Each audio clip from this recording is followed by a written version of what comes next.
थे जो मैं कुछ ही दिन फॉलो कर पाई, उसके बाद ये मैं नहीं फॉलो कर पाई। जो पहले मैं टाइम टेबल टाइम्स के साथ बनाया करती थी वो भी आपको दिखाऊंगी, और जो मेरा ये बार का टाइम टेबल था वो भी मैं आपको एट लास्ट दिखाने वाली हूँ। Hey champs, welcome back to a new video. Last to last video में हमने बुक्स रिसोर्सेज देखे थे, कैसे क्या करना है वो मैंने अच्छे से एक्सप्लेन कर दिया था वीडियो में। फिर पिछले वीडियो में हमने देखा था कि पूरा कंप्लीट 10 मंथ का रोड मैप कैसे होना चाहिए, आपका सिलेबस कब तक कंप्लीट हो जाना चाहिए, फिर रिवीजन कब से स्टार्ट करना है, और भी बहुत सी चीज़ें मैंने उस वीडियो में बताई थी। आप वो वीडियो भी जाकर देख सकते हैं, मैं अटैच कर दूंगी, यहाँ पर आई बटन पे आपको शो हो रहा होगा। और हमने ये भी देखा था कि आपको कैसे 14 आवर्स डे में पढ़ना ही पढ़ना है, तो वो किस तरीके करना है, आपका शेड्यूल कैसे होना चाहिए, परफेक्ट टाइम टेबल किस तरीके का होना चाहिए, वो सब इस वीडियो में हम डिस्कस करेंगे। तो मैं एक बात बताती हूँ, जैसे मैंने भी बहुत से टाइम टेबल्स आज तक बनाए हैं, लेकिन वो फॉलो नहीं कर पाई हूँ। मतलब कुछ दिन फॉलो हो गया, लेकिन उसके बाद वो टाइम टेबल कहाँ बना था, कहाँ रखा, वो किधर गया, कुछ पता ही नहीं।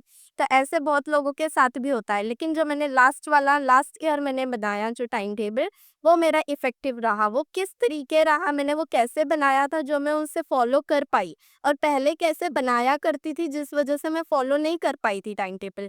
तो वो उससे आपको मैं दोनों का डिफ़रेंस दिखाऊँगी, और आपको कैसे बनाना चाहिए वो मैं डिस्कस करती हूँ इस वीडियो में। अब है why most time table fails, क्यों ज़्यादा टाइम टेबल फेल्स होते हैं? क्योंकि वो हमारा नहीं मैच कर पाते, कभी-कभी हमारा एनर्जी उतना नहीं रहता है, कभी हम बीमार भी पड़ जाते हैं, मूड स्विंग्स रहते हैं, कभी पढ़ने का मन किया उस समय के लिए पर्टिकुलर, और कभी नहीं किया, क्योंकि ये 10 मंथ की लॉन्ग जर्नी है। यहाँ पर हर दिन हमारा एक तरीके नहीं हो सकता है, और रियल लाइफ इंटरप्शंस भी आते हैं हमारे लाइफ में, कुछ काम अचानक से आ गया, वो करना पड़ जाता है।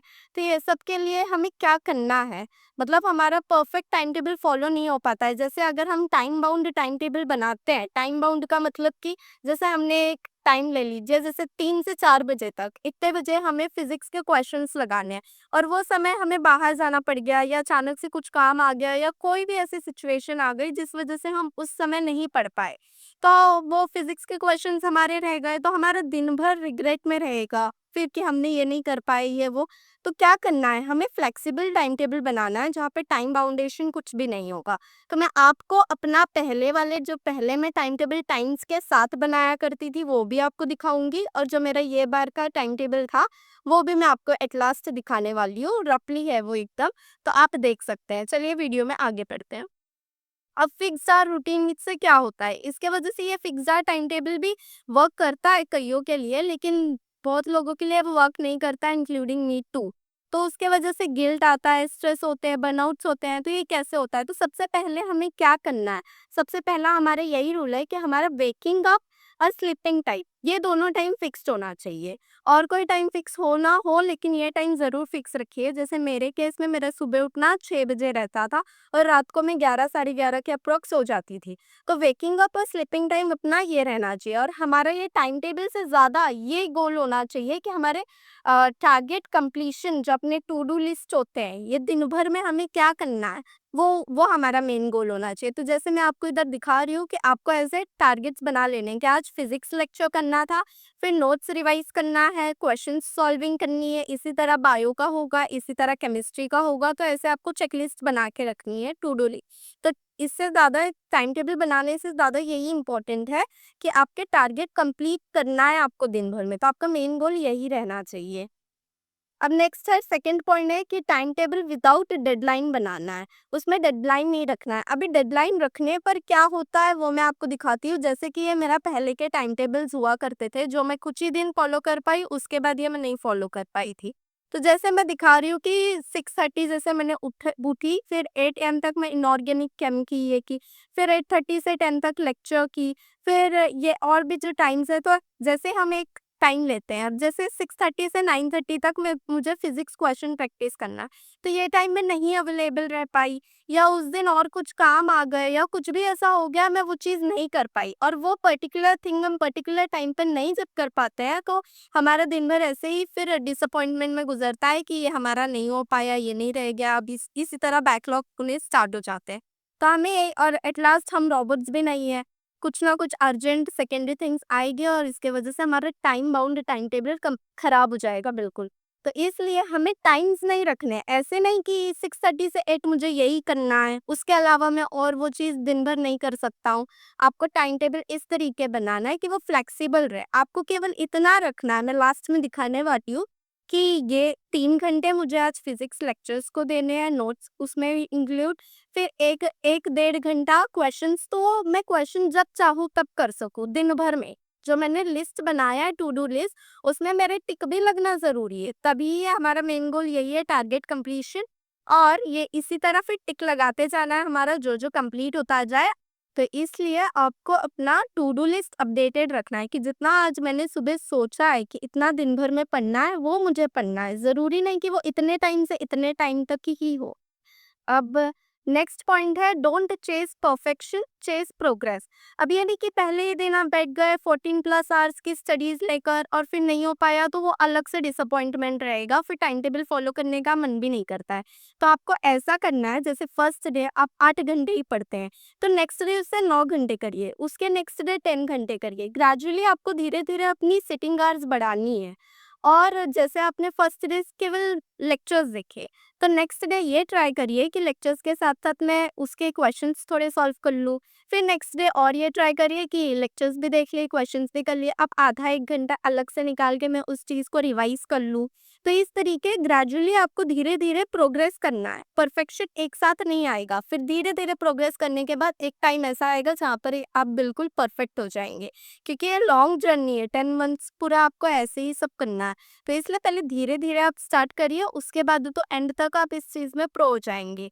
तो इसलिए try to adapt yourself first. अभी मैं आपको मेरा टाइम टेबल दिखाने वाली हूँ कि मैंने कैसे बनाया था। तो अपना मेरा ये रफली टाइम टेबल है। अभी जैसे मेरा मेन फ़ोकस, मैंने आपको पहले भी बताया कि आपका मेन फ़ोकस इसी पे होना चाहिए कि टारगेट आपने जो टू डू लिस्ट सुबह-सुबह बनाया है, वो दिन भर में आपको जो-जो करना है, वो चीज़ें लास्ट रात को आप एक सैटिस्फैक्शन के साथ सोने चाहिए कि इतनी चीज़ें मैंने आज टारगेट ली थी, उतना मेरा करके हो गया है। तो जैसे आप देख सकते हैं, मैं 6 बजे सुबह उठ जाती थी, उसके बाद इनऑर्गेनिक, ऑर्गेनिक या कभी-कभी बायो भी, वो रीड करने बैठ जाती थी, क्योंकि वो काफ़ी बार मैं भूलती थी, ये वॉलेटाइल सब्जेक्ट है इसलिए, तो 1 घंटा ये लेके बैठ गई। फिर फिज़िक्स लेक्चर में 3 से साढ़े 3 घंटे लग जाते हैं नोट्स लेने पर। फिर केम लेक्चर और बायो के मैं वन शॉट्स देखती थी, और बायो के लिए मैंने कोई भी लेक्चर डिटेल में नहीं देखा है, लेकिन इस साल मैं यही आपको कहूँगी कि वो टॉपिक्स के तो ज़रूर, वो चैप्टर्स के तो ज़रूर देखिएगा, जहाँ पर आप कॉन्फिडेंट इतने नहीं हैं और जो आपका वीक है, और जो एकदम अच्छे से आता है उसको ही आप वन शॉट से निकालिएगा, वरना इस बार डिटेल लेक्चर ही देखिएगा बायो के लिए भी। तो ये मेरे होते थे लेक्चर और नोट्स के टाइम। अब फिर उसके बाद मैं सेल्फ स्टडी करती थी, तो सेल्फ स्टडी में जो मैंने आज के नोट्स बनाए, उसका फॉर्मूला लर्न करना, उसकी एनसीईआरटी रीड करना, ये सब 1 घंटे लग जाते थे करने में। फिर DPP, NCERT based questions, PYQs, इसका भी एक टाइम था कि फिजिक्स के लिए मैं 1 से डेढ़ घंटे तो मिनिमम क्वेश्चन प्रैक्टिस करूंगी, फिर केम के लिए, फिर बायो के लिए आधे से 1 घंटा बायो कर लेती क्वेश्चंस। फिर लास्ट में बायोलॉजी के एनसीईआरटी रीड करती थी, आधा घंटा अगर सुबह ही कर लिया है तो फिर नहीं करती थी, नहीं तो और एक्स्ट्रा रह गया तो आधा घंटा, क्योंकि बायो को मैं लास्ट में रखती थी। दिन भर से थके हुए रहते थे, तो थकने के बाद ऐसा मन करता था थोड़ा आराम से रिलैक्स होकर पढ़ाई करें, और बायो फेवरेट और लाइट सब्जेक्ट है, तो ये हो जाता था, रीडिंग करना ही रहता था, तो बेड पर बैठ के कर लेती थी। तो ये आधा घंटा कर लिए। फिर रात को सोने से पहले रिवीजन 1 घंटे का, ये बहुत ज़रूरी पॉइंट है। रिवीजन करना है, जो आज दिन भर हमने पढ़ाई किया, या पहले के टॉपिक्स जो लग रहा है बहुत कि कई दिन हो गए हैं और भूल सकते हैं हम, वो वाले टॉपिक्स कर लीजिए। अपना संडे को जो टेस्ट आने वाला है, वो टेस्ट के लिए टॉपिक्स प्रिपेयर कर लो। जो टेस्ट में आने वाले हैं वो प्रिपेयर कर लेना है हमें। तो इस तरीके 1 घंटे सोने से पहले रिवीजन कर लेना है चीज़ों की। तो अभी जो मैं आपको दिखा रही हूँ कि मेरे फिज़िक्स लेक्चर 3 से साढ़े 3 घंटे लग जाते थे। ऐसा नहीं है कि मैंने फिज़िक्स लेक्चर देखा, फिर केम लेक्चर देखा, फिर बायो का वन शॉट देखा। ये मैं अपनी तरफ से फ्लेक्सिबल डेली आगे-पीछे कर लेती थी कि अभी मेरे को लेक्चर देखना है, तभी मेरा क्वेश्चन प्रैक्टिस करने का मन कर रहा है, तो कोई केमिस्ट्री, बायो कोई भी क्वेश्चन उठा लिया और करने लग गई। अभी रीडिंग करने का मन कर रहा है। फिर क्योंकि मैं रिकॉर्डेड लेक्चर्स देखती थी, लाइव लेक्चर मैं नहीं आपको भी प्रेफ़र करूँगी क्योंकि उसमें थोड़ा बहुत टाइम पास हो ही जाता है। और जो अपने ईज़ी टॉपिक्स जो अपने को ईज़ी लगते हैं उसे हम 1.5x 1.75 पे कर के भी देख सकते हैं, तो रिकॉर्डेड लेक्चर का ये फ़ायदा होता है।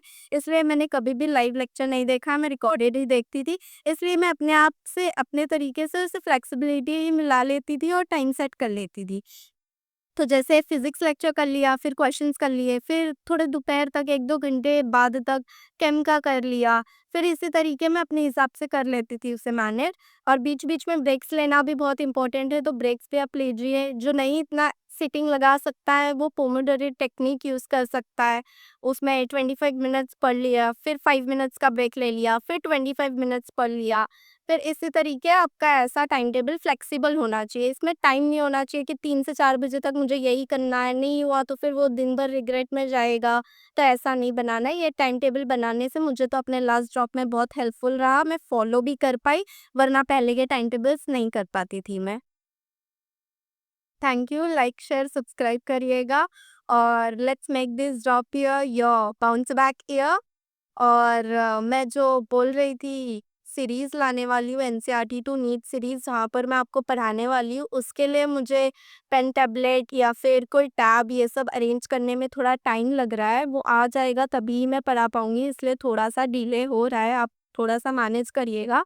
और फिर ठीक है, फिर मिलते हैं नेक्स्ट नेक्स्ट वीडियो में, तब तक के लिए बाय बाय, टेक केयर।